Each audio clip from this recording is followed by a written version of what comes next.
Hello and welcome back to Plays Lone Wolf Saga. Here as part of Lone Wolf Wednesdays. This is the start of recording session 2.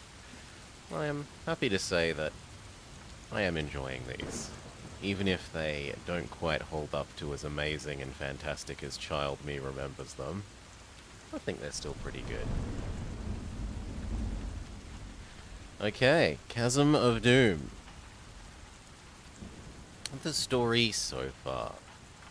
Ruanan is a remote mining province to the south of your homeland, Summerland, nestling between the sullen peaks of the Derncrag and Makan Mountains. The people of this province have long prospered from their toil in the ore-rich mines, living and enjoying their wealth under the protection of their lord, Baron Vanelund. The gold and gems that are mined at Ruanon yield an important source of revenue to your homeland.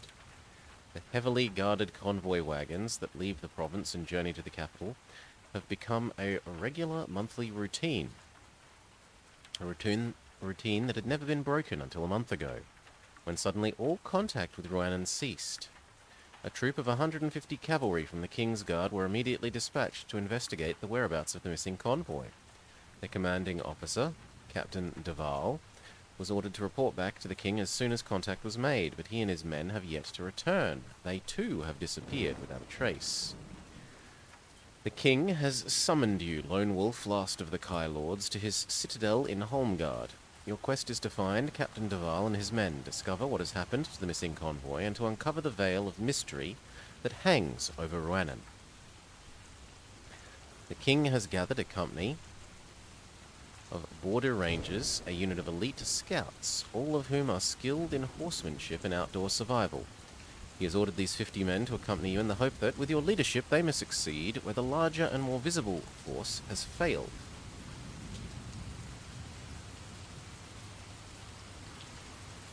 As you and your men enter the royal armory to equip yourself for the long ride ahead, you glimpse a black crow perched on a high window ledge. Above, it flies away, but not before a shiver runs down your spine. In Holmgard, the crow is a bird of ill omen. We get to pick another skill. So do we want mind defense, weapon skill, or camouflage? I'm going to go with hiding, I think.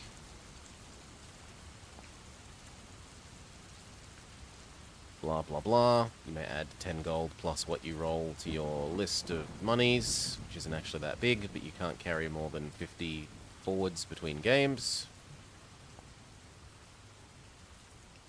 So we got 11 gold crowns. Healing potion. I've got a sword and a dagger. Meal, potion, meal, rope, potion. An ever-increasingly large number of magical, well, special items. I'm inclined to say 2 meals.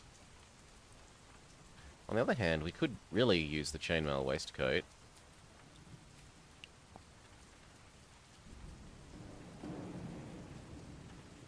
For more health. You know what? Sure.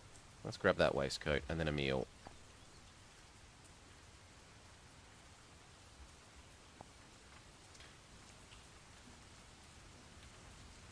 Oh, I was meant to take more meals. Oh well. Your mission will be fraught with danger. You're about to venture into the bleak... You usually only get to pick 2 items. This adventure let us pick 6. Whoops!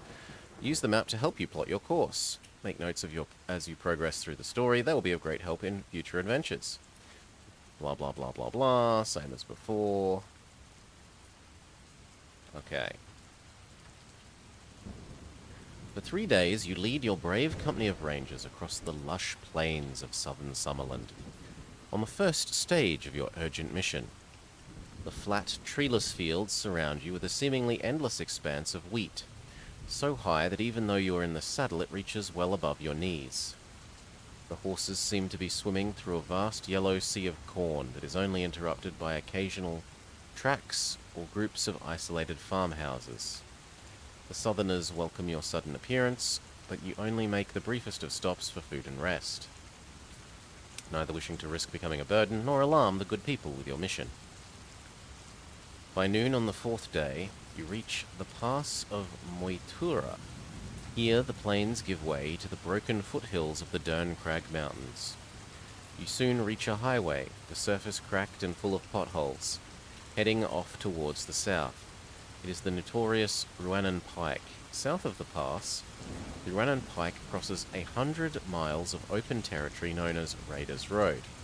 Bandit tribes from the wildlands and Giaquar bands from the mountains of the west frequently ambush those who travel this pike, and regular shipments of gold and gems have sometimes yielded rich pickings to these merciless robbers. Point and flank as you shout. Immediately, 3 groups of rangers peel away from the column and spur their horses to a gallop. You watch with pride as the expert horsemen take up their scouting positions to the front and sides of the company. It is late afternoon when a scout approaches the company from the west. He points towards a craggy outcrop where a thin spiral of wood smoke betrays a hut hidden beneath the overhanging rock. If you wish to investigate the hut, if you wish to continue to ride, turn to the respective pages. Sure, let's investigate the hut.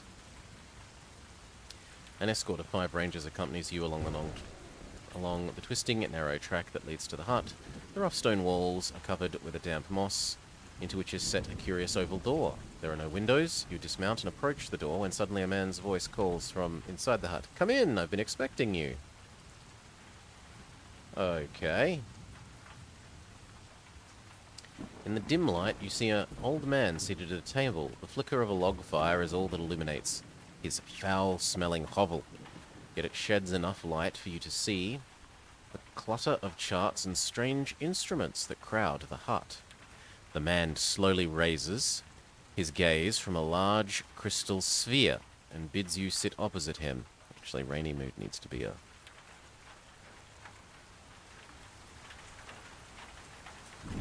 little bit warmer.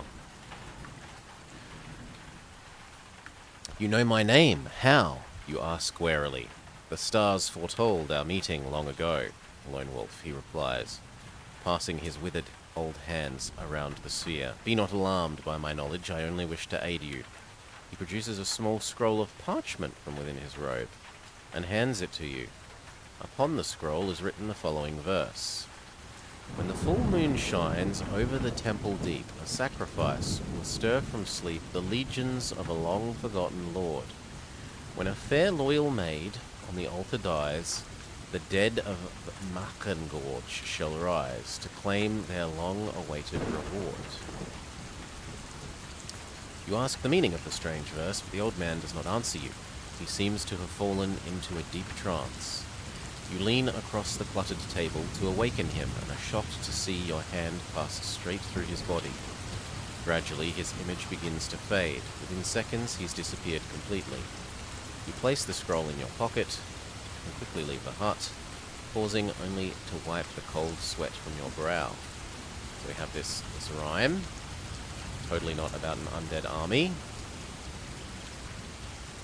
You've ridden less than 5 miles when you see a group of wagons on the highway ahead. They're painted in a gaudy mix of bright colours and drawn by a team of oxen.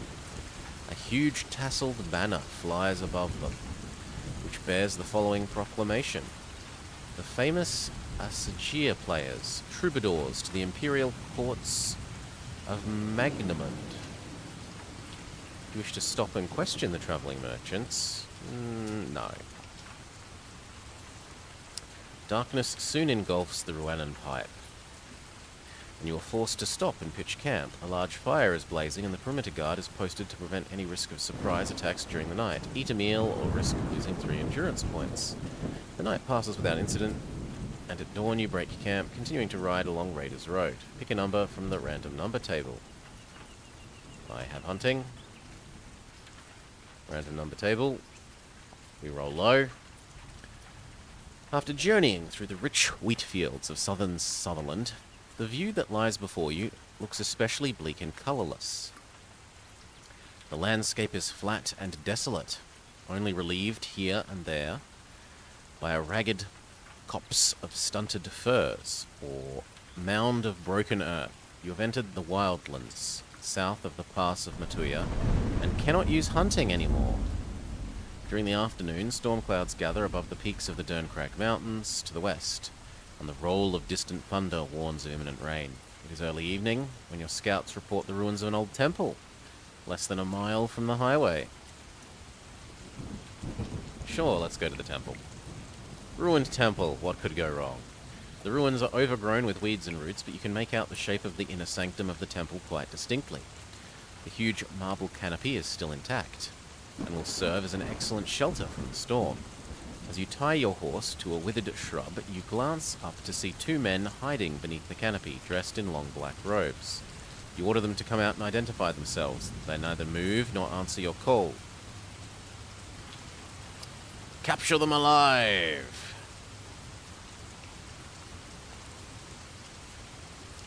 Your men draw their swords and advance on their strangers. The hooded men immediately raise their hands and emerge from beneath the stone canopy. One of them drops a small earthenware flask full of clear liquid that shatters on the hard marble floor. A search for their clothing reveals 12 gold crowns and enough food for 2 meals. Make the necessary adjustments on your action chart. Around their necks they wear wooden amulets carved in the likeness of a small fish. Okay. Food, meal. Getting very full of meals. We possess healing. You instantly recognize the amulets. They are the symbols of the holy order known as the Redeemers, a silent order of pilgrims devoted to a lifetime of prayer and healing. You apologize for your hasty reaction. The holy men nod their shaven heads in forgiveness. Your men have pitched camp beneath the marble canopy, and preparations are soon underway for a good night's sleep. You are hungry and must eat. I'm not allowed to use hunting. Turn to 233.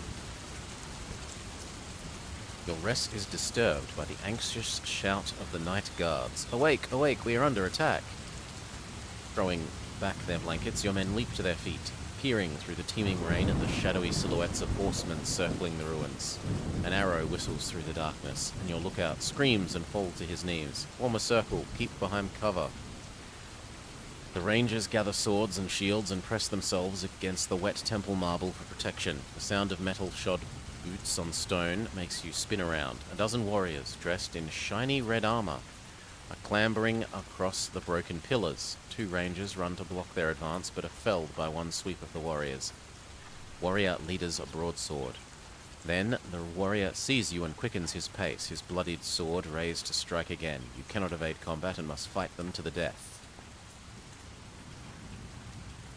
We absolutely dominate. Holy moly. Shield. Special silver helmet. Summer sword. Mind blast.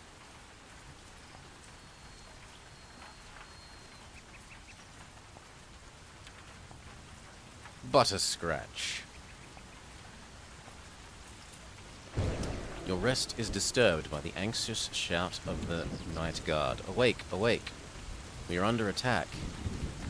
Throwing back their blanket. Oh no, that was all done. If you win, return to this. All around the ruins echo. All around you, the ruins echo to the clash of weapons and the screech of battle cries. The armor-clad horsemen are no ordinary bandits. They fight with a skill and discipline unheard of among the lowly outlaws of the wildlands. You step over the dead warrior and call about you a handful of your own men. The enemy have surrounded your horses, and you must act quickly if you are to save them from being taken. You lead a charge through the ruins, piercing the enemy line. They falter and flee into the darkness. By the time you've reached the temple perimeter, only 11 of your horses remain, and the others have vanished. After much thought, you decide to choose 10 rangers to continue the mission with you, sending the remainder of your company back to Summerland to report what has happened. As the gloomy light of dawn fills the sky, you and your chosen companions bid a sad farewell to those who must march back on foot. We got a really, really low roll. After many hours riding, you reach a highway junction. You have left the wildlands and may once again use hunting to hunt. A large signpost indicates 2 directions, south to Rannon and east to Ensha. We're meant to go to Ruanan, so south to Ruanan. It is almost dark when you reach the edge of a densely forested valley. You can just make out the highway disappearing into the trees ahead and catch sight of a signpost pointing towards the south. You are now only 40 miles from Rannon, but your men are tired and in need of food and rest. No, let's not press on then. Sure, set up camp. The night passes without incident, and you awake refreshed by your sleep, and you awaken refreshed by your sleep. Heal 1. After breaking camp, you enter the forested valley. Your warrior instincts warn you that the highway would be an ideal place for an ambush. The densely packed trees lining the roadside would easily conceal an attacker. You send 3 of your men on ahead with orders to report back if they should sight anything unusual. After travelling some distance, you come across the wreck of a burnt-out wagon, abandoned at the side of the road. Behind it, a track disappears eastward up to the hills. There is no sign of your scouts, who ought to have returned to report this abandoned wreck. Sure, investigate the wagon.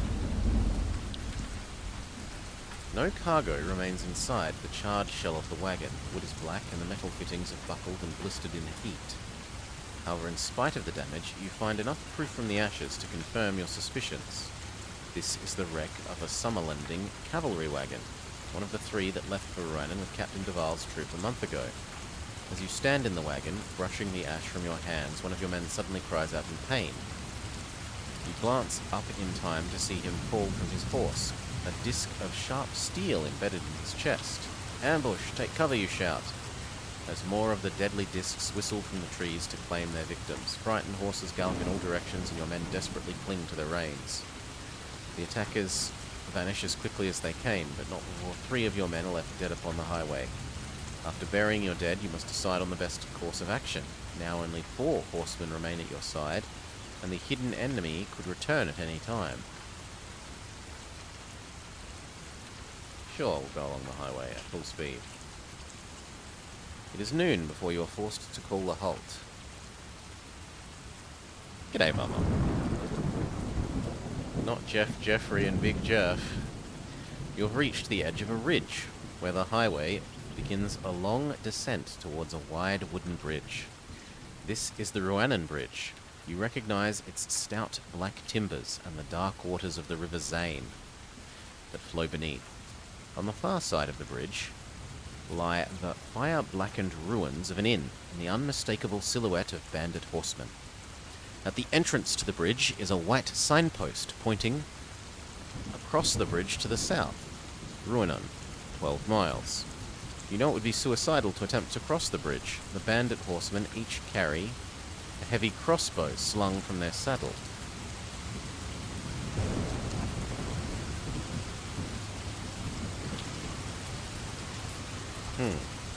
Let's go have a look at the map.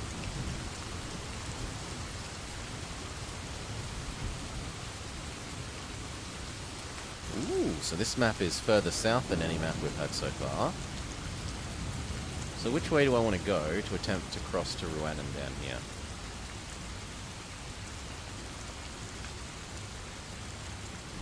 We can go this way or this way. Presumably if this is a lake, I think we'll go west. On the other hand, west leads off the page. So let's go east because I don't want to head towards the edge of the map.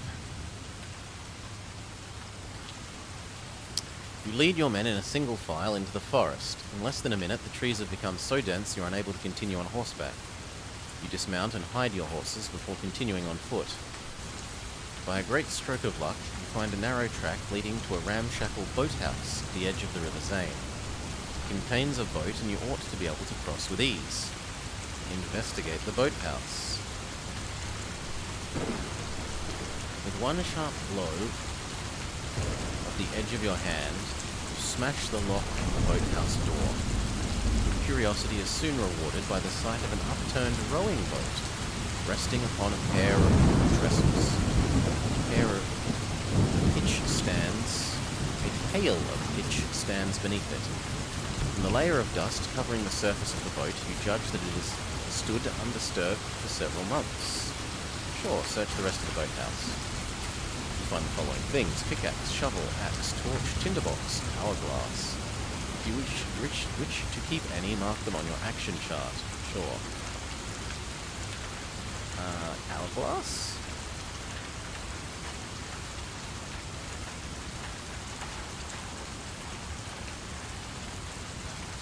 I want to go down to 2 meals and keep the tinderbox? I feel like I want the tinderbox. Yep, goodbye meal. Hello tinderbox. That'll do me nicely. On the far side of the boathouse, a narrow slipway descends to a door at river level. One of your men hurries over and raises the stout drawbar while the others carry the rowboat down the ramp. You push off and clamber aboard, emerging from the boathouse with such a jolt that you are thrown forward in a heap. By the time you've disentangled yourself, the boat is firmly in the grip of the river current. You grab an oar and fight to keep the boat in the center of the rushing water as it speeds on its course through the foothills of the Machen range. No sooner has the boat been brought under control, you are confronted by an unexpected hazard. Ahead of you, the river suddenly disappears into the rock face beneath a massive granite ledge. It is too late to avoid being swept into the inky black cavern, and as you glide into the darkness, you prepare yourselves for any dangers hidden therein that may lurk inside. The ceiling of the cavern is so low you are forced all to press yourself against the bottom of the boat in order to avoid head injuries. For nearly an hour, the boat is swept through a maze of underground waterways before coming to a sudden halt. You are grounded upon the bank of shingle. You are in a section of the tunnel that is much higher than you've previously travelled. To the south, the river continues into the rock face, but to the west you notice another shingle bank and a land tunnel beyond. No. We've had enough of this river, thank you. We'll continue on foot. You are halfway across the underground river when the inky black water begins to seethe and boil. You cling to the gunwale, urge your men to row for all that they are worth. The turbulent water now threatens to capsize your crowded little boat. Suddenly, a hideous, greyish-green tentacle breaks through the surface. Like a whiplash, it crashes down, splintering wood and cracking bone as it coils around 2 of your men. Before you can draw your weapon, they've been dragged down into the bubbling depths. Then another tentacle rises, snaking towards you. It stabs at your chest and tries to butt you overboard. Pick a number from the random number table. If your endurance is 20 or more, add 3 if you've picked that number. If your current endurance is 12 or less, deduct 2. I've rolled really shittily. You were winded by the blow to your chest and flung backwards into the icy cold water. You surface, but barely in time to catch your breath before a tentacle coils around your legs and starts to drag you down. Pick a number from the random number table. Note this down on your action chart. The number represents the number of rounds that you can survive underwater before you begin to lose extra health due to lack of oxygen. If you have mind over matter, you can add 2 to the number you have picked. Fight combat in the normal way. If the fight lasts longer than the number of rounds you can endure underwater, you will lose 2 extra hit points for every round of combat thereafter. Giant mare squid. Well, it's got half out. It's got a lot of health, though.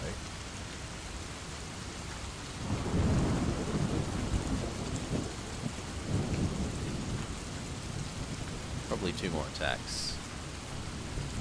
Alright. Your enemy was able to stab you before you killed him, though he didn't do that much harm. We win combat, so turn to 32. The hideous creature uncoils itself from your legs and sinks into the water. You are elated by your victory, but your lungs feel as if they are on fire. You claw your way upwards until you eventually reach the surface, choking and gasping for air. The only sign of the rowboat and your men that remains on the surface of the dark and dreadful river is a splintered oar floating nearby. You hook your arm over this and drift with it towards the far bank. A check of your backpack and pockets reveals nothing was lost during your struggle, though this comes as cold comfort, as your company is no more. Steeling yourself against the unknown dangers that may lie ahead, you resolve to reach Ruanan and cover the veil of mystery that surrounds it, though first you must allow yourself one last look at the Black River before you enter the tunnel. You follow the tunnel for 3 hours before arriving at a great hall where several tunnels, all at different depths, meet up. A series of wide stone ramps connects each tunnel to those immediately above and below. 4 levels below you, teams of men are pushing wagons of ore. Others, dressed in red armor, so like the baddies that attacked us earlier, stand guard over the wagon pushers and urge them on with whips and curses. The tunnel in which you stand is on the highest level. You realize that the only way you can proceed is by descending the ramp to a tunnel on a lower level. To your dismay, you notice that each of the ramps is guarded by armed men. Inching forwards, you peer over the edge of the ramp. 2 guards sit near the tunnel entrance. They are laughing and giggling and pointing at an empty wine flagon that lies at their feet. After watching for several minutes, you decide that they are probably too drunk to notice you, and you decide to make a dash for the tunnel. Pick a random number from the table. If you possess camouflage, our newest skill, add 4 to the number you have picked. We roll well. You slip past the guards and enter the tunnel unseen. It is wide and illuminated by a line of wall torches whose guttering flames crackle and splutter noisily. You soon arrive at a junction where the tunnel narrows and divides into 2. If you have sixth sense or tracking, turn here. You notice that the right tunnel is newly excavated, and you sense that it is yet to be completed. Rather than be caught in a dead end, push on along the left tunnel. The tunnel emerges into a large chamber, divided by a deep mine shaft. The dark-skinned warrior, in tatty leather armor, stands guard at the entrance to a wooden bridge spanning the shaft. He is whittling a block of wood and grumbling to himself about how unfair it is that he has been given the most boring of duties. On the far side of the chamber, the tunnel disappears into the west wall. You know that if you are to reach the tunnel, you must get past the guard and cross the bridge. If you have camouflage, turn to 35. If you have mind over matter, turn to 317. If you have neither and choose to launch a surprise attack on the guard, turn to this. I want to use mind over matter. You concentrate your powers and direct them at the outcrop of loose shale overhanging the shaft on the opposite side of the chamber. In seconds, there is a crack of slate and stone as part of the outcropping crumbles away and falls into the gaping mine shaft. The guard is startled by this sudden noise and leaves his post to investigate. Without a moment's hesitation, you dash across the empty bridge and disappear into the tunnel beyond. So we Jedi drop some rocks, the rocks distract him, and we sprint across. Less than 50 yards along the tunnel, you notice a lever. Your Kai instinct makes you naturally suspicious of this unnatural feature, and you scour the floor, looking for evidence of a trap. You find none, though a glance at the roof reveals the underside of a wide portcullis hidden between 2 beams. You pull the lever and the portcullis falls, sealing off the tunnel behind you. To make sure you will not be followed, you smash the lever with a wedge of stone before continuing along the tunnel. You are hungry and must eat. If you use you can't use hunting because you're inside the mine. There we go. Eat meal. A line of empty ore wagons lie parked along a stretch of track that disappears into the west wall of the gallery. Above the arced tunnel, a flight of wooden stairs leads to a smaller passage lit by a spluttering torch. You stay hidden in the shadows, watching the gallery for half an hour before you are satisfied that it's safe to enter. You have tracking, or you're an aspirant or higher, turn to this. Sure. We do have tracking. Judging by the smoothness of the stone floor and the condition of the ore wagons, you deduce that the gallery services a major section of the mines. A fresh breeze is felt blowing from the west tunnel, and you believe yourself to be near the surface. Rhiannon lies due west, the same direction as the ore wagon tunnel. You take a breath and emerge from the shadows, cross the gallery, and quietly enter the archway beyond.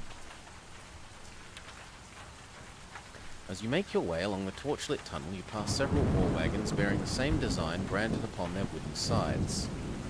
Across Moline?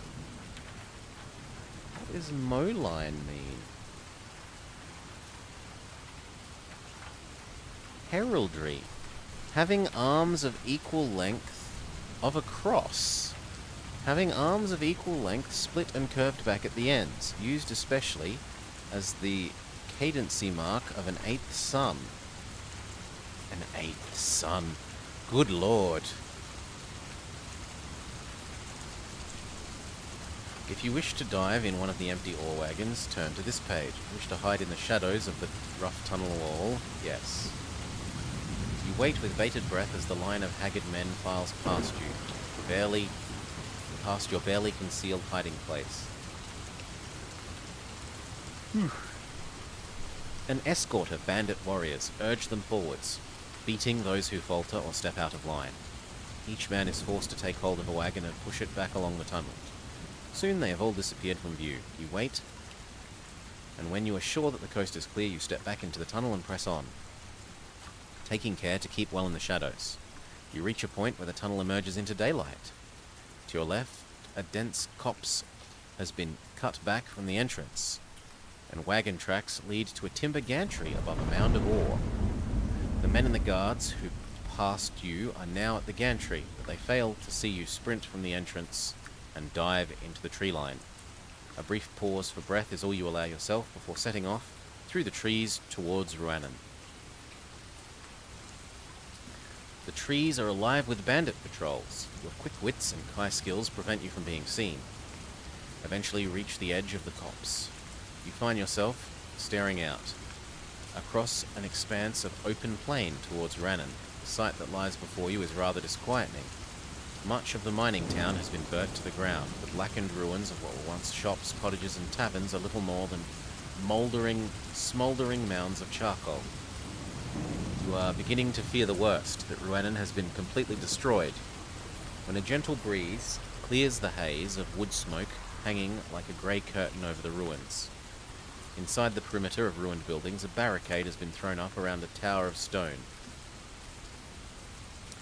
Above the tower, a tattered flag still flies, bringing renewed hope.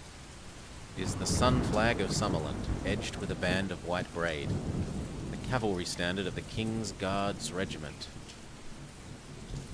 The sudden crack of a twig makes you freeze. You glance behind to see 3 bandits creeping through the trees towards you. The wide steel tips of their spears glint at you. They seem to be coated with a clear, sticky fluid. If you possess hunting or have ever visited Corn Grove, we do have hunting. It's going to be that bloody sap, isn't it, again? One that makes you sleep. No, it's different. Maybe. Leaping to your feet, you race away, recognizing the poison. From all along the forest edge, groups of bandits emerge, whipped and scolded by their bullying sergeants for allowing you to escape. This spurs you to quicken your pace, and you cover the first 100 yards with ease. Then arrows begin to fall around you. You duck and weave, making yourself a difficult target, and gradually the falling shafts dwindle in number. You smile at their futile efforts to stop you. But your confidence is soon shaken by a pack of snarling warhounds breaking from the woods to your right. They are off the leash and hungry for blood. You are less than 500 yards from Ruanan, but the warhounds are closing. We don't try and outrun Doggo. Turn and fight. The warhounds lope towards you at an unnerving speed. Good morning, Salar. You can see their great red-lipped jaws clearly and hear the clacking of their fangs. You fight to control your breathing, to concentrate all your warrior skills. You must dispatch them quickly and with precision if you are to avoid being torn to pieces. 2 dogs, faster than their brothers, break free of the pack and close upon you. They leap simultaneously, their slavering jaws spread wide for attack. You dive forward and roll, striking at their bellies from beneath as they pass above. Both howl with rage and pain and tumble lifeless to the ground. You are back to your feet when the next warhounds attack. Vas Argonian Warhound. It has not that much health. I would suspect that it... Oh, insta-kill. We got critical success. If you win this combat in 3 rounds or less, turn to this page. Or this section, I should say. Beyond the approaching Warhound pack, you see that a dozen bandit archers are closing in. If you were to survive the rending jaws of the Warhounds, the archers would be sure to pick you up with ease. Without wasting a second, you turn towards Rhiannon and run as fast as your legs can carry you. You try to ignore your aching legs and the fear that knots your stomach by forcing your concentration on the sun flag, a fluttering symbol of hope in the distance. Your face is streaked with sweat, and your lungs feel as though they will burst. But you dare not slacken your pace. The thought of the Warhound's fangs closing and tugging on your skin is all that you need to drive yourself forwards. At 400 yards, you can see that the barricade and watchtower are inhabited, but at this distance, the faces you can see are only a small pink dots on the walls. At 300 yards, you run into some gruesome remains. The corpses of bandits lie twisted on the ground, most killed by arrows. Many have lain in the open for weeks, and a flock of startled carrion crows rise, shrieking from their feast as you race through the bodies. You turn away in disgust. Suddenly, a new sound drifts across the plain, the sound of cheering. The beleaguered defenders have spotted you and recognize your green-clad cloak. 200 yards to go. You've passed the ruins of a burnt-out cottage, and you feel an agonizing pain tear through your left thigh. An arrow has pierced your leg, and you pitch forward into the ash and mud. Crouched in the ruined cottage, a bandit sniper raises his bow and takes careful aim at your head. Oh no! Roll on the random number table. An arrow hisses overhead. A scream of agony fills the air. The bow slips from the archer's fingers as he sinks to his knees. An arrow lodged deep between his startled eyes. The clack of fangs and the soft, swift pad of stealthy feet tell you that the Warhounds are still closing. You look up to see a man running towards you from the barricade. He had a shield in one hand and a long bow in the other. It is Guard Captain Duval. He reaches you, breathless from his run, and draws an arrow from his quiver. He aims and fires, drawing another arrow as soon as the first is loosed. The Warhounds tumble and crash to the ground around you, felled by his deadly shafts. 8 lie dead before his quiver is empty. The captain grabs you by the arm and, swinging you over his shoulder in one swift motion, carries you towards the barricade. Others run forward to help you, but the bandit archers are now in range, and your men are forced back by the hail of arrows. The red shafts of the enemies whistle past on all sides. You reach the barricade, a wagon is pushed aside, and you're carried through the gap. Captain Duval is close to exhaustion. He staggers, and his men rush to catch him before he drops to the ground.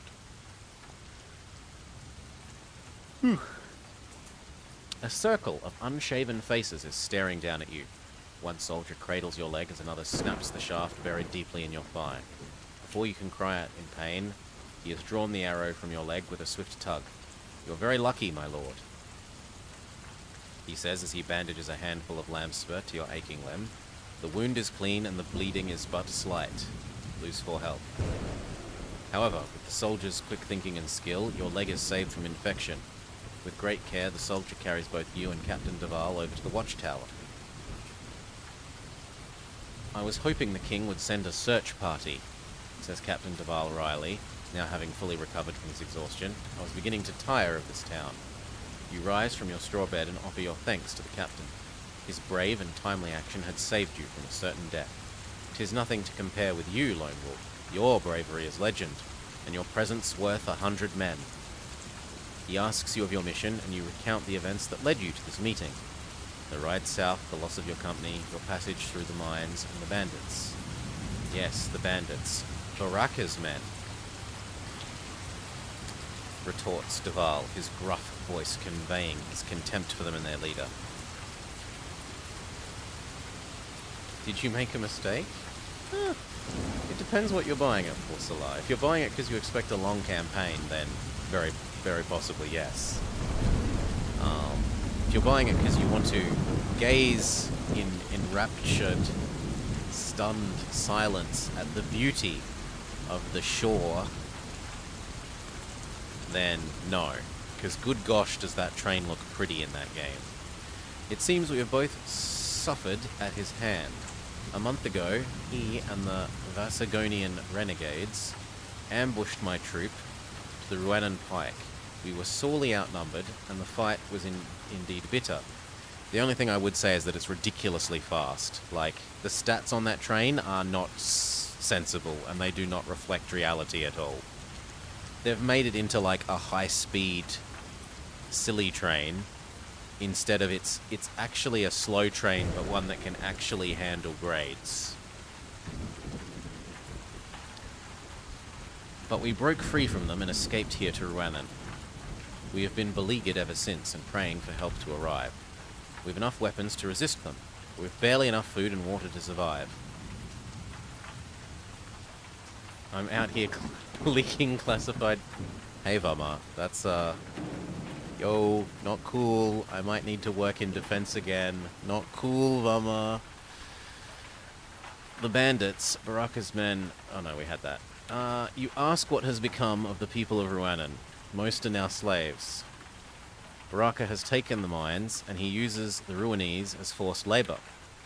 Other than yourself, only one man has escaped from the mines and survived the warhounds and the bandit snipers.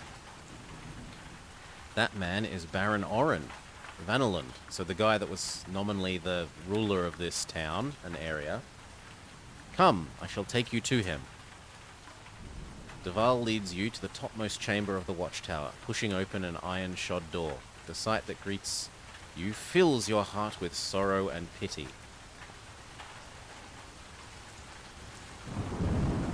Yeah, I think there's probably not enough...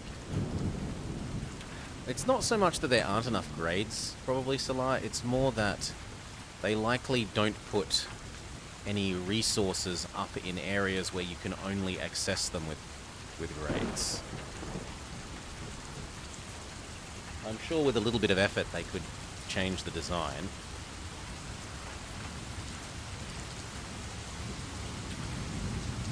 Of the level to have some of the resources in positions that you need to either chain trains together, one that can go up a heavy grade and bring it down to a warehouse at the flat, and then get chuffed across the flats by a more suitable train. Oren Vaneland is the 15th Baron of Ruanan, a noble warrior of a noble lineage, 5th in succession to the throne of Summerland. His once proud and chivalrous warlord lies upon the cold stone floor of the chamber, red-eyed and whimpering like a frightened dog. He has lost everything. Baraka has destroyed his castle, his land, his town, his family. His sons are dead and his only daughter has been taken captive by Baraka himself. I fear the ordeal has turned his mind. The pathetic man raises his tear-stained face and with feeble voice mutters a curious rhyme. When a fair royal maid on the altar dies, the dead of Makengord shall rise. Ah, we have the scroll. You unfurl the scroll and read its ominous contents. The Baron struggles to his feet. Word for word, he echoes the prophetic verse. When the full moon shines o'er the temple deep, a sacrifice will stir from sleep the legions of a long-forgotten lord. When a fair royal maid on the altar dies, the dead of Makengorg shall rise to claim their long-awaited reward. You must save her, Lone Wolf. You must prevent the sacrifice. The Baron's voice is choked with emotion. Save who? Who must we save? Questions Captain Deval as he tries to calm the distressed Baron. Well, obviously his daughter. My daughter, yes. Madeline. Barak has found the dagger of Vashna. He plans to sacrifice my daughter upon the altar of Macken to release the undead of Makengorg. The Baron explains that during the Age of the Black Moon, King Olnar of Summerland killed the mightiest of all the Dark Lords, Vashna, with the Summer Sword, the Sword of the Sun. His body, and the bodies of all his soldiers, were hurled into the bottomless abyss of Makengorg. He plans to lead the dead to victory, first to conquer Summerland, and then all of the last lands, he says in despair. You stare at the Baron in stunned silence. If Baraka completes the sacrifice, all may be lost. What mortal enemy could stand against a legion of the dead? Captain Duval ushers you from the chamber and closes the door. I fear he was insane, but your scroll confirms my worst nightmare, that he speaks the truth. As the dreadful significance of the verse begins to sink in, your thoughts are broken by the shrill blast of a warhorn. Captain Duval strides over to an arrow slit and peers out across the plain. As he turns to speak, you notice his his face is ashen grey. Not his fash is ashen grey. The bandits, they're launching an attack. I do not have Captain Duval's sword, so sucks to be me. You follow Captain Duval as he hurries down the broad watchtower steps and out to the barricade. A rolling sound like distant thunder fills the air. Cavalry are pouring onto the plain from all sides, grouping up into battalions in preparation for the advance. Columns of foot soldiers in bright scarlet armor march through their ranks, herding a frightened wall of people before them. "They're Ruinese," cries Duval, his hand shielding the light from his eyes. "That cur, Baraka! He's using them as a shield!" All around you, the captain's men have drawn their bowstrings, awaiting his signal to fire. However, it is an order he dare not give. Suddenly, a hidden catapult hurls a massive black rock through the air, straight towards the barricade. You stare in horror as it bursts into flame, disintegrating, showering a rain of blazing oil on everyone beneath. The soldiers cannot evade the deluge, and many are badly burnt before the flames are smothered. A battle cry resounds from the enemy's ranks, the signal to attack.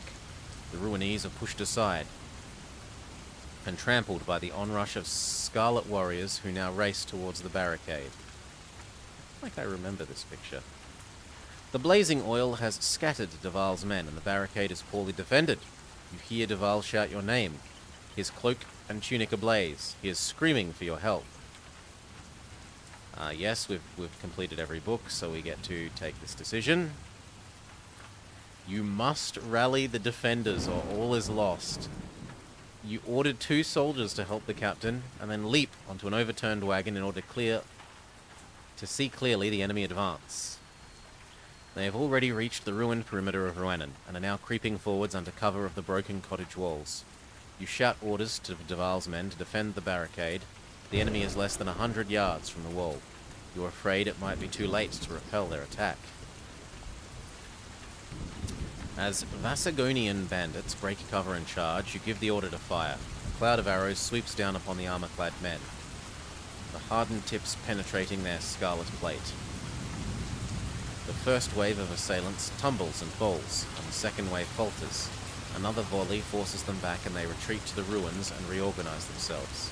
Here and there, groups of bandit warriors have survived the hail of death. Good day, decoy. And reached the barricade. Most are slain as they try to enter, but a small and determined section of their boldest fighters have broken through close to where you stand.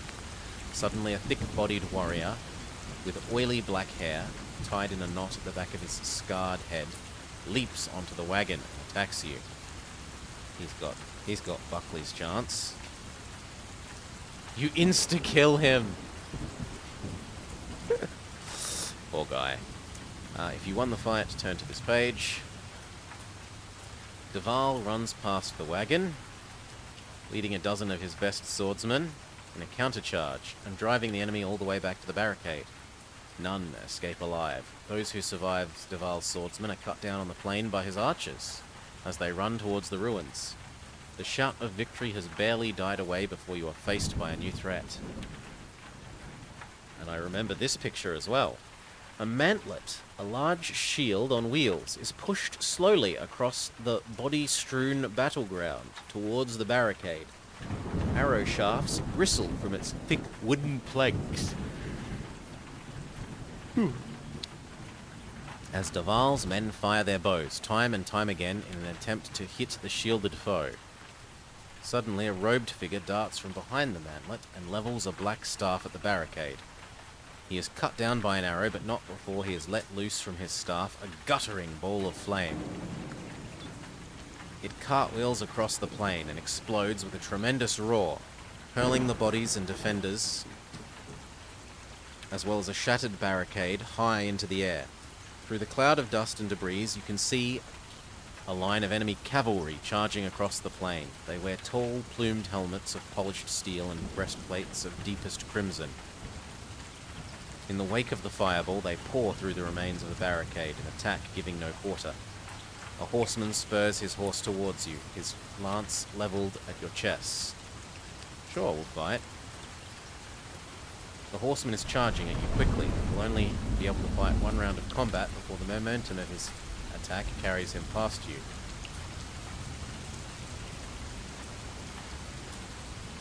Insta-kill! If your enemy loses more endurance points than you in this round of combat, turn to 220. I don't think there's meant to have been, like, what if you insta-killed him option. Your blow has unhorsed him. He falls to the ground heavily. Shattering his lance beneath him, he staggers to his feet. Note, he was dead. Raising the hinged eye shield of his helm, he stares at you and smiles wickedly, exposing a jagged line of black teeth. He spits his battle cry and runs towards you, unsheathing a broadsword as he closes in. Sure, smite him. Now he has no horse. Bring it. Round 2 will serve you no better than round 1. But a scratch. We've won combat, so turn to the next page. You run, half-crouched, to the barricade and prize a bow from the hands of a dead soldier. You've spotted the leader of the bandit cavalry, a tall, dark-skinned warrior with a thin, chiseled nose, rallying his horsemen at the foot of the stone watchtower. You must kill him before he can regroup his troops, or Duval and his hard-pressed men will be ridden down and mercilessly slaughtered. You notch an arrow and draw back your bowstring. The straining cord bites into your fingertips as you take aim. Pick a number from the random number table. If you have weapon skill in any weapon, add 2 to the number you have picked. Mediumly good roll. You release the arrow and it whistles through the air and buries itself deep into the mail-clad shoulder of the bandit leader. You hear his scream of pain ring out above the din of the battle, but even though he is badly wounded, he rallies his men. You stoop to grab another arrow, but to your horror, the dead soldier's quiver is empty. Looking up, you see 2 dismounted Vasagonian horsemen clambering across the barricade towards you. Throw down your bow and run to the large water cask defended by a stout summer-lending sergeant. The ground around the cask is carpeted with dead enemies. Shoot the leader, you command, pointing towards the enemy officer. The sergeant aims and fires his bow in a swift and fluid movement. The arrow arcs through the battle smoke and pierces the officer's shiny breastplate. Slowly, his cruel eyes flicker and close as he slips from the saddle. The shaft lodged deep in his heart. Outdone by an NPC, we suck. To me, Captain Duval's voice booms above the battle noise. Rally to me, Summerlending. The brave captain draws about him a shielded wedge of soldiers and charges into the flank of the enemy horsemen. They reel and buckle as the shield wedge hews its way through their company. A Vasagonian herald, his crimson armor torn and his face smeared with blood, breaks free from the battle and sounds the retreat. You watch as the surviving bandits spur their mounts to a gallop, desperate to escape through the ragged hole in the barricade. Gripped by fear and fatigue, they ride through their own foot soldiers who are advancing to support them. The infantry falter and collapse as their own cavalry rides them down. Captain Duval leads his men to the barricade and directs a lethal volley of arrows into the shattered infantry. It is the final straw. They throw down their weapons and flee from the arrows raining down upon them, out of the smoke-filled sky. A battle cry, proud and strident, pursues them across the plain. For Summerland! For Summerland!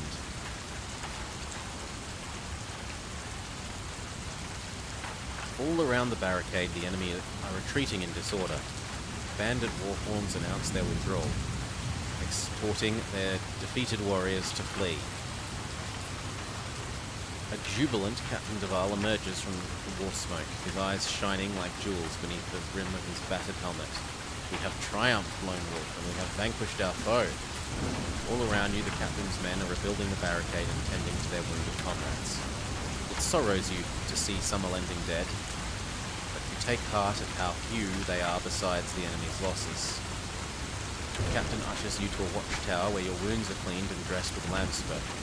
Herbs restore 6 endurance points.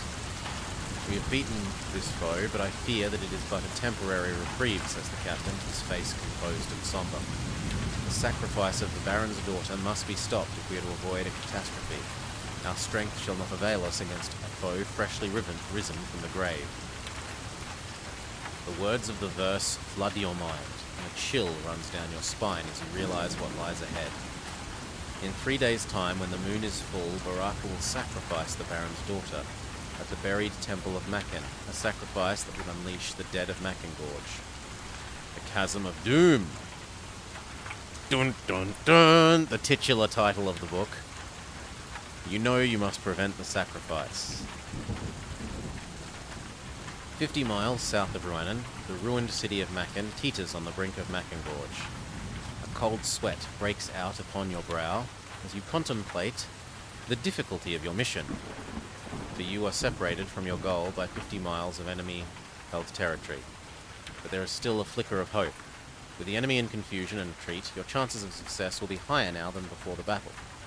Before you set out on your journey, Captain Duval offers you a choice of the following equipment: food for 3 meals, rope, healing potion, sword and spear. I wouldn't mind another meal. We've already got rope, and our rope is better than their rope, because our rope is a long rope. No, we'll take a second meal.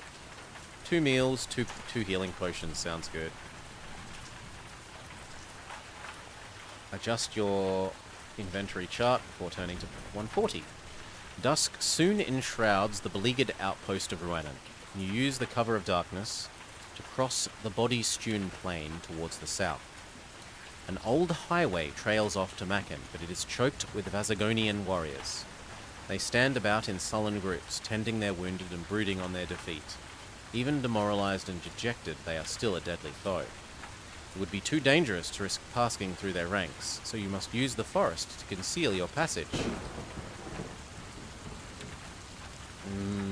Left or right, which will we take, for either way our heart will break? Let's go left. The forest is patrolled by bandits, but they take little interest in their guard duties and find it easy enough to avoid them in the dark.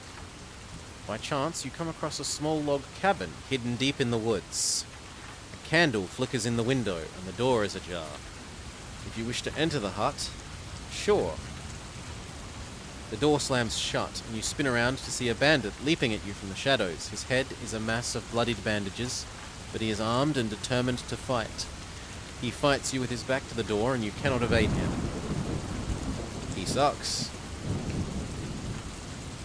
You kill him in one attack. The door Slano. If you win combat, turn to this page. You roll the dead bandit over, and you find the following upon his body: 3 glorious monies. Yes, please. A dagger and a sword. I've already got both of those, so I'm good. You wish to search the cellar. Really? You're at the bottom of a cellar ladder when the trapdoor slams shut, and you hear a bolt slide across the lock. You hammer on the trapdoor, desperately trying to escape, but your captors cover the trapdoor with a heavy oak cask and keep guard in the room above. 4 days pass before the lock slides back, but the hands that open the trapdoor are bony and fleshless. Your life and your mission end here. RIP.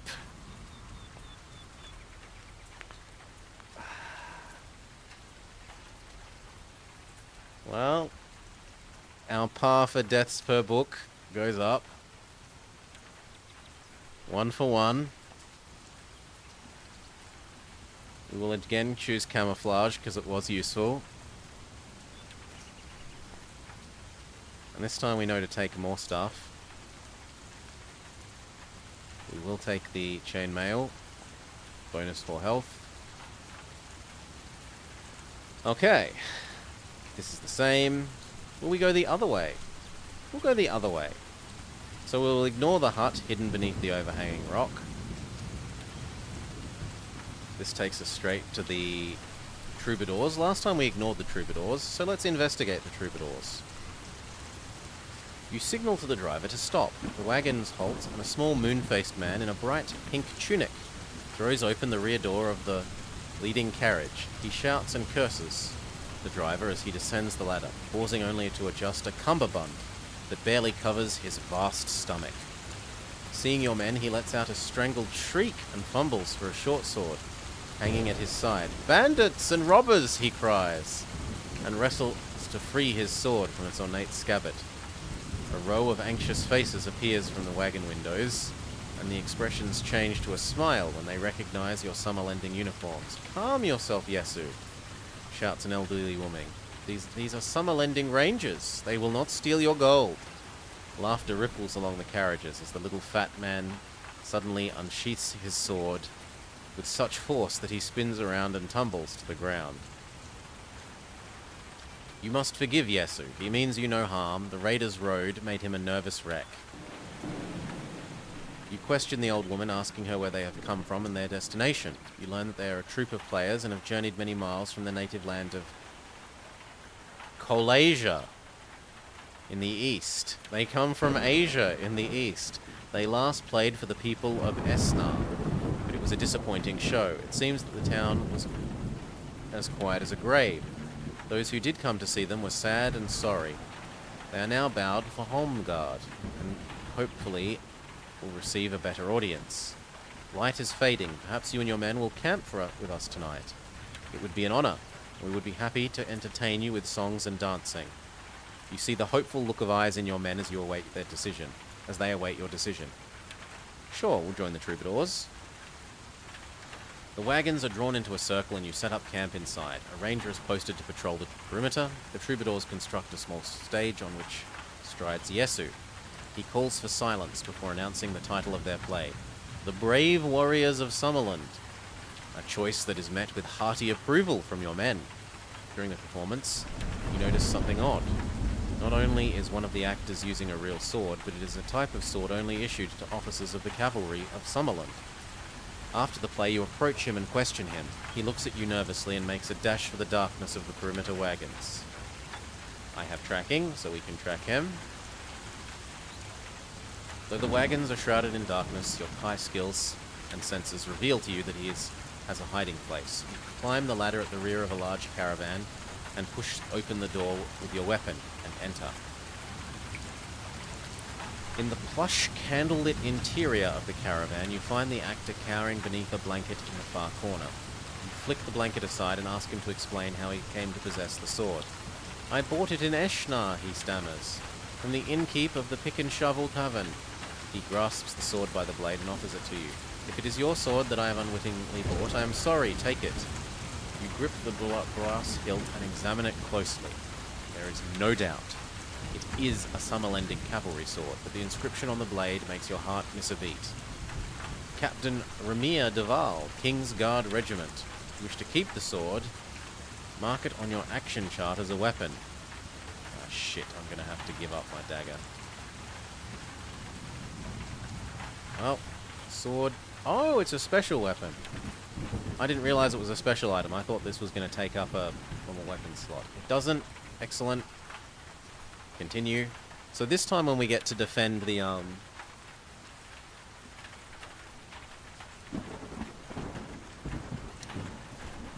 defend the barricade, we will be able to give the, Captain Deval his sword. We return to the troubadour stage in time for a meal that has been prepared by your hosts. The steaming broth smells most appetizing. We will accept the meal. The food is delicious. Roll on the random number table. After a mile, you ride across the flat and desolate landscape of Rhino Pipe.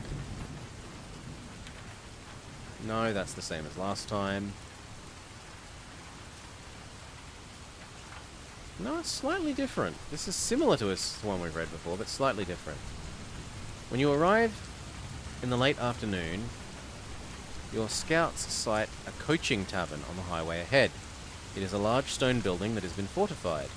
Investigate. The sound of a tolling bell drifts across the barren landscape. Windows shutters slam.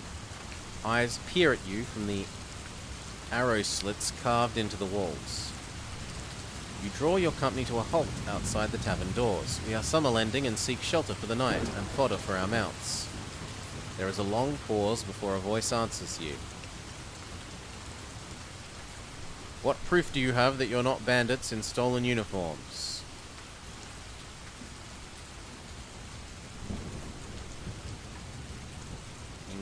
I'll show them our badge of rank. You heard the thud of a heavy drawbar sliding back, and a burly man dressed in a leather jerkin appears at the door. Welcome to my humble inn, my lord. Pardon my suspicion, but this is a dangerous area and a mistake can cost our lives. You signal your men to stable the horses and follow the innkeeper to his tavern. The bar looks more like an armory than a drinking hole. Quivers of arrows stand beside each of the iron-studded window shutters, and racks of spears line the far wall. The place is deserted except for 3 young men, who all bear a strong resemblance to the tavern keeper. Hail, Noxart. One of them has his head swathed in bandages. You ask the keeper how much he will charge your men to billet here the night, and you are surprised to hear his reply. Nothing! Your presence here tonight will be worth more than gold to us. We've been attacked by bandits every night since the last moon. As the last of your men return to the stables, the doors are closed and barred. It has started to rain, and your men seem greatly relieved to be inside in the warm and dry. Question him about the bandit raids. These are no ordinary bandits, they are a private army. Their leader is a renegade noble from Vasagonia, called Varaka, though his men call him the Doomslayer. After the first raid, we thought he and his men would leave us alone. After all, this is a poor province, even when the road carries traffic from the mines to Ruanan and Shah. But Doomslayer and his men have stayed. It's as if they are determined to kill us at all costs. That night, the tavern keeper's son agrees to take it in turns to sit watch at the arrow slits so that you and your men can get some sleep. It's a choose-your-own-adventure RPG game, Nuxart. So you'll notice we have a combat skill on the top left, hit points on the top right. You are hungry and must eat a meal or lose 3 hit points. You've been asleep for only 2 hours when you awaken by the sound of a tolling bell. Bandits! Screams the tavern keeper. Tavern keeper. They've got into the stables. You must act quickly, or the bandits will steal your horses. The tavern keeper tells you that there are 2 ways to the stables from here. You can either leave through the front door and run to the side of the tavern, or climb the stairs to the roof and jump down. Eat. Roof. A bolt of lightning gashes the stormy sky, illuminating the figures of the bandits as they creep to the stables. Crouching on the balcony, you signal your men to prepare yourselves. Dropping onto the stable roof, you discover to your dismay the clay tiles are wafer thin and splinter beneath your weight, and you crash through the flimsy roof into the hay below. Luckily, you are unharmed by the fall and regain your feet. But a bandit stands inches from your face, his sword ready to strike. Fight! Insta-kill! Your men cheer with delight at your victory and drop through the roof to join you. A hard battle follows, but the bandits are soon cleared from the stables and chased away into the stormy night. You search the stalls to discover that only 11 horses remain. The others have been stolen by the bandits. After careful thought, you decide to call for 10 volunteers to continue the mission with you, and order the remaining rangers to return to Summerland on foot, at first light, to report what has happened. Suspiciously like what happens in the other story direction. Your party is reduced from 50 to 11. Pick a number from the table. After many hours of riding, you reach a highway junction. You've left the wildlands and may once again hunt. You will, of course, head towards Ruanan. It's where we're supposed to go. Last time we sent scouts, and our scouts disappeared. I think this time we will therefore push on as quickly as possible. You are helped tonight by a cloudless sky, for the highway is illuminated by the pale moonlight. You order 3 of your men to scout ahead, for you know the notorious reputation this forested highway has for sudden bandit ambushes. The densely packed trees lining the road could easily conceal an army of robbers. Before the scout gallops away, you order them to report anything unusual that they may find on the road ahead. Within an hour, you arrive at a junction where a track from the east meets the main highway. Abandoned at the side of the road is a burnt-out wagon. You sense that something is wrong. Your scouts should have reported this wagon long before you found it, and your men are worried by what may have happened to them. You know that you dare not continue your ride in case you fall into an ambush. You decide to rest at the junction and wait for the return of your scouts. 6 hours later, as the sun slowly rises over the eastern tree line, your scouts have still not returned. Examine the wagon just like last time. Go at full speed. Try crossing the river. Well, last time we went downstream, let's try going upstream. You enter the forest and descend the wooded hillside towards the River Zane. You've only gone a few yards before that's the same. Trees are too dense, you have to get off your horses, continue on foot. You reach a river and find a foam-flecked... You soon reach the river and follow the foam-flecked water upstream. The climb takes you through a maze of wide rock terraces, worn smooth by the force of the river. Then, at a point where the torrent is fed by many smaller streams, you catch sight of 6 bandits, stabbing at the water with their spears as it thunders along the smooth-hewn channels. On the far bank, you see a pile of grey fish standing next to a horse-drawn wagon, which you recognize as a summer-lending cavalry wagon. If you have reached the rank of Warman, turn to 116. If you haven't reached this but wish to launch a surprise attack, if you want to sneak across, or if you'd rather avoid crossing here and go back the other way. Never! Bring it! You sense the wagon is full of sleeping bandits. Should they awake before you cross the river undetected, or before you silence the 6 of their guards, your men would be hard-pressed to avoid death or capture.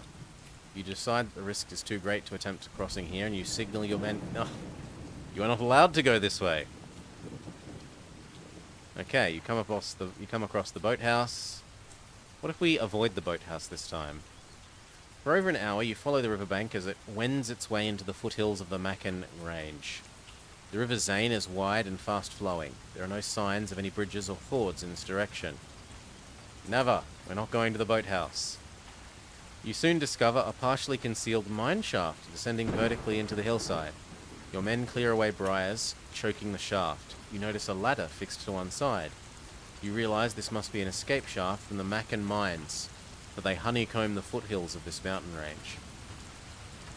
If only you could locate a major tunnel, you might find a path all the way to Rynon itself. You kneel at the edge and peer down into the gloom. There is such an overwhelming smell of dampness and decay that you decide to send your lightest man down the ladder to check whether it is still secure. It seems well, for he soon reaches a tunnel entrance far below and shouts that you ought to follow. The tunnel leads to an oval-shaped, rough-hewn chamber, the floor of which is coated in a strange, silky fluid. If you have animal kinship, you recognize the silky fluid. It is the trail of a stoneworm, a dangerous subterranean predator.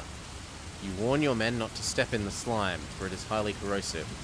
No sooner have the words left your mouth than there is a sudden and ghastly noise. A hideous groan reverberates through the chamber, making everyone freeze in mid-step. With mounting horror, you watch as the far wall suddenly moves towards you. A crack appears, widening to reveal a row of razor-sharp teeth. You've awoken a hungry stoneworm, and it intends to feast on your flesh. Your men unsheath their swords and prepare for combat. It is too late to turn and run. Fight the stoneworm. A foul odor awaits your nostrils, making you choke and retch. Covering your mouth and nose, you step back and raise your weapon in readiness to strike, for the creature is slithering towards you at a frightening pace. Your men rain blows upon its gaping jaws, but their blades barely scratch the creature's glistening grey skin before they are snatched and swallowed whole. Relentlessly, the stone worm advances until it is upon you. You cannot evade it and must fight to the death. It is immune to Mind Blast.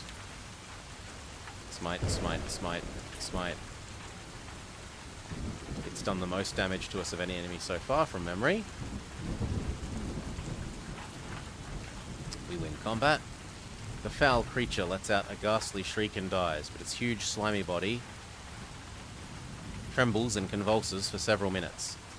You wait a while before daring to squeeze past it into the chamber beyond. No trace of your men remains, their bodies partially digested inside the worm's carcass. With rising nausea, you turn and flee from this terrible chamber. You follow the tunnel for 3 hours, arriving at a great hall where several tunnels, all at different depths, meet up. A series of wide stone ramps, almost as if you had arrived by travelling here from a different direction in the story. The story has branched out in several directions and now reconverged to follow a single storyline. 4 levels below you, teams of men are pushing wagons of ore. So this is dead the same. Random number table. You are halfway down the ramp when a guard turns to face you. He blinks and rubs his bloodshot eyes in disbelief. You seize your advantage and sprint at him, hoping to reach him before he comes to his senses. Just as he begins to shout, you strike and send him tumbling over the edge of the ramp. The other guard draws his sword and staggers to his feet. He is obviously very drunk and is maddened by your attack. He springs towards you like a maddened dog.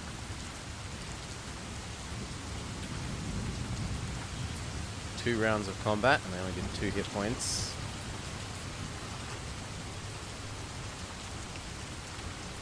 A brass key, you say? Gold crowns, and a meal, and a meal.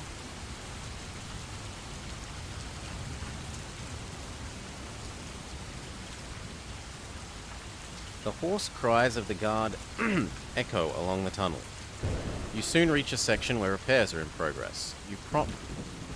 A prop in the center of the passage supports a cracked roof beam. If you could knock it away, you might cause the roof to fall in, which would seal off the passage behind you. Do we risk getting smushed? The wooden pillar is stout and firm. It will take a heavy blow to dislodge. If you possess the summer sword, we do, with one slice of your golden sword, the timber splintered in 2. A shudder runs through the ground, and with one mighty roar, a deluge of earth and stone completely fills the tunnel. Clouds of dust engulf you, and the force of the blast throws you from the floor. Throws you to the floor. All the torches are extinguished. You lose an endurance point. Staggering to your feet, you hurry along the dust-choked tunnel to where the wall torches are still burning. The tunnel emerges into a large chamber, divided by a deep mine shaft. A dark-skinned warrior in tatty leather... Okay, so this is the same. We will once again use the force to make some rocks fall down and distract him. We run across. We must eat. We have lots of spare meals.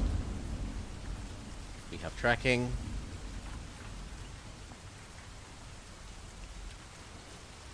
We hide in the shadows like last time. I do have hunting. We recognize the poison, we run away. What if we try and outrun the doggos this time?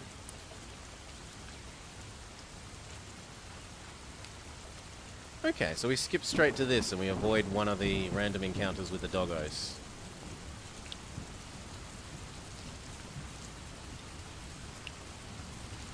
Captain Duval saves us again.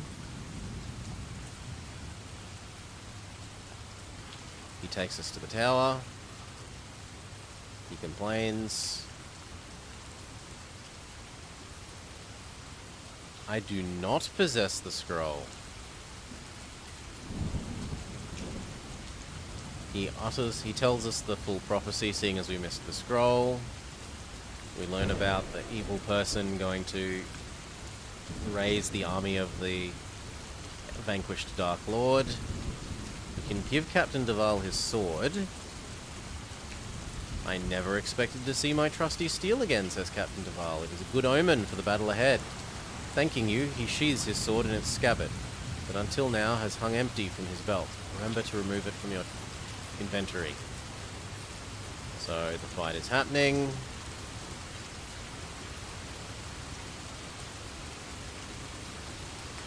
What's the point in getting his sword if we... Well, no, we're this rank. We accept the wisdom of our rank that says go fight and have his men tend to him. We fight the warrior that gets through. We kill him. We win the fight. This thing marches its way across. We fight the horseman. We probably don't one-hit kill him this time. No, we one-hit kill him again. Poor guy. And yet he lives. We fight him on foot. Once again we insta-kill. This guy, do we manage to bow him ourselves this time? The arrow arcs through the smoke-blackened sky and pierces the officer's shining breastplate. You hear his scream of pain and watch as his eyes flicker and close. He swoons and slips from the saddle, your arrow lodged deep in his heart. Okay, the people run away again. You must go prevent the sacrifice. Look at the objects. Grab a meal. We're done getting objects. Last time we went left, so this time we'll go right. Your passage through the trees is lit by the flickering glow of the campfires that line the highway. Bandit warriors huddle round, drawing warmth and comfort from the flames. They take little interest in their guard duties, and you find it easy to avoid their patrols. By morning, you have reached the edge of the forests and stare out across the fields of crops towards a small village that lies at the base of a shallow valley. The fields are only separated by narrow tracks, and they are alive with flying insects hovering in swarms. You are walking along one of these when suddenly you spot bandits ahead. They are wandering idly up the track towards you, spears slung over their shoulders. Yep, we're of a high enough rank, and we have the camouflage skill. Camouflage skill paying off in spades this game. We've had 2 uses of it. Lifting your feet high, you step into the tall crops, taking care to part them first with your hands. You allow the stalks to close again behind your back before you crouch down and hold your breath. You are vanished from sight. It is as if the stalks had never been disturbed. The bandits amble past, inches from where you hide, oblivious to your presence. When they are gone, you emerge and hurry on. You bypass a village with orange wood cabins and stone walls, and climb through the tall fields towards a wooden ridge. Beyond the ridge, you enter thick forest and discover a bubbling freshwater stream. You must eat a meal or you lose 3 health. As night falls, you reach the city of Macken. The gaunt, weed-infested ruins of this shattered city are spread like a vast graveyard and bathed in the eerie light of a near full moon. A sound fills the air like the wailing of lost souls, the cry of the Macken Gorge. It has been 2 days since you last slept, and fatigue overwhelms you. Drawing your cloak about you, you settle down to sleep. You will need all your strength for the task ahead. Hunt. Turn. Dawn arrives, rain-swept and gloom-laden. A pall of drizzle hangs over the ghost city, and the gruesome discord of the wailing winds of the Macken Gorge makes you feel uneasy. You watch and wait, your kai cloak drawn close to your shoulders to keep the chill of the air out. It is here, during the age of the Black Moon, that King Olnar of Summerlin killed the mightiest of the Dark Lords, Lord Vashna. In mortal combat upon the very brink of the abyss, the Dark Lord was slain by the Summer Sword. It is said that his death cry, when he fell through will echo through the gorge until the day he rises to get his vengeance upon Summerland and the House of Ulnar. Your stomach contracts at the thought that it could be this very day. For 5 hours, you observe and take in the details of the ruined city. The first line of the strange verse keeps repeating itself in your mind. When the full moon shines over the temple deep, the temple must be underground, and there must be an entrance to it. But where? You study every crack in the broken ground and eliminate all but 2 possibilities. A crypt door guarded by 2 Vasagonian warriors, and a flight of marble steps descending deep into the earth below, between 2 columns of fractured pillars. Let's assume it's the unguarded door. The rain and gloom hide your approach as you reach the marble stairs unseen. The steps are overgrown with mould and weeds, but a path has been trod through them, leading to the darkness of a huge underground vault. If you possess a torch and tinderbox, if you possess a fire sphere, which we do, we have the fire sphere from one of the previous, from our time in the ice caves of Khan, or whatever it was. Karth. You break open the 2 halves of your, here we are, Kalth fire sphere, and hold the flaming hemispheres high as you advance deep into the vault. You gasp as you spot a hideous black-skinned creature perched on the rail near the ceiling. Dull, satanic eyes follow your move, and its mouth open and closes, shouting silent curses. It glides down from its perch and attacks. We possess the summer sword. The creature is flooded by golden light from your sword. The look of terror that crosses its ghoulish face has it hurl itself upwards to avoid your sword blow. You brace yourself for another onslaught, but it never comes. Your attacker has escaped into a fissure in the ceiling. Sheathing your sword, you prepare to continue. You notice a low portal in the vault wall leading to a long, narrow corridor. No, we will continue. We do not return to the guarded door. The corridor ends at a flight of steps that descends 100 feet into the earth. At the bottom, a short passage leads to a junction where a tunnel runs from north to south. To the north, you can see a torchlit cavern with what appears to be an observation slit carved into the walls, and to the south, a passage leads towards a low balcony. Low balcony. I remember that one for sure.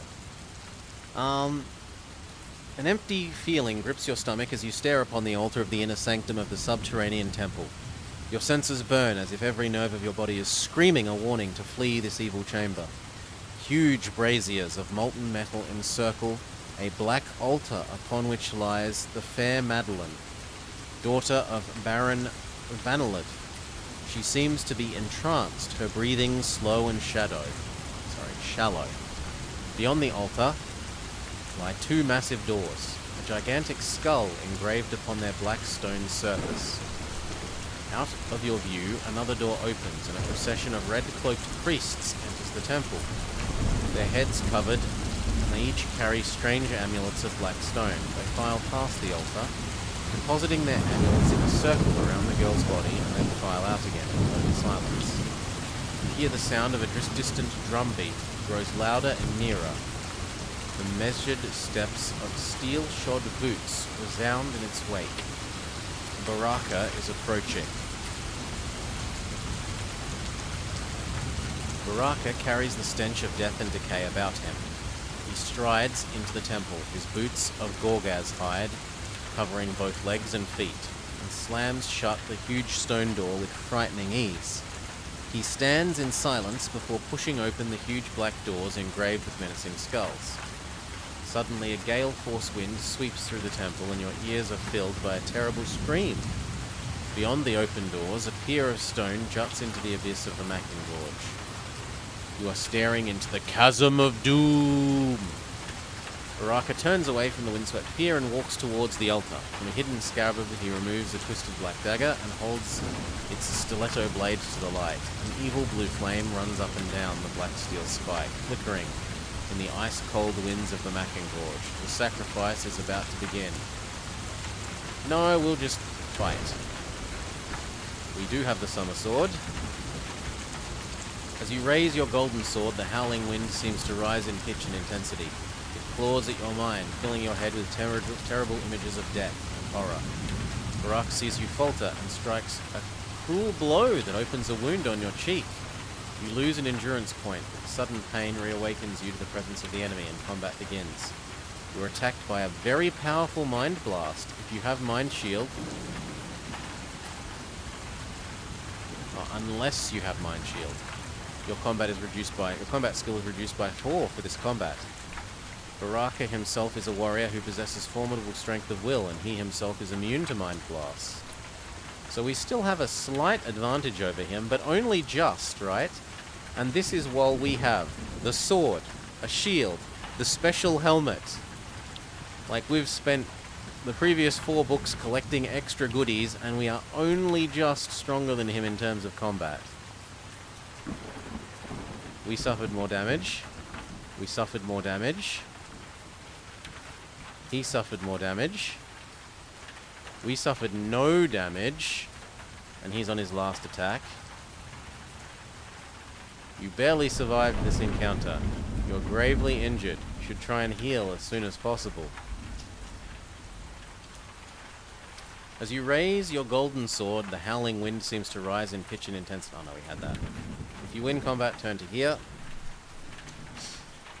As Baraka dies, the wind suddenly rises in pitch and intensity, filling the temple with a mournful cry of despair. You feel the chill, malevolent spirit of Dark Lord Vashna engulfing you in an icy embrace, but you sense that he is powerless to harm you. His sacrifice has been foiled. He is doomed to lament for a victory that might have been.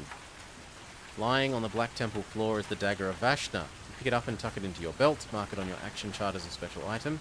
The evil blue flame flickers and dies. As long as you possess the evil blade, Dark Lord Vashna and his legion of dead warriors will remain imprisoned in the Chasm of Doom.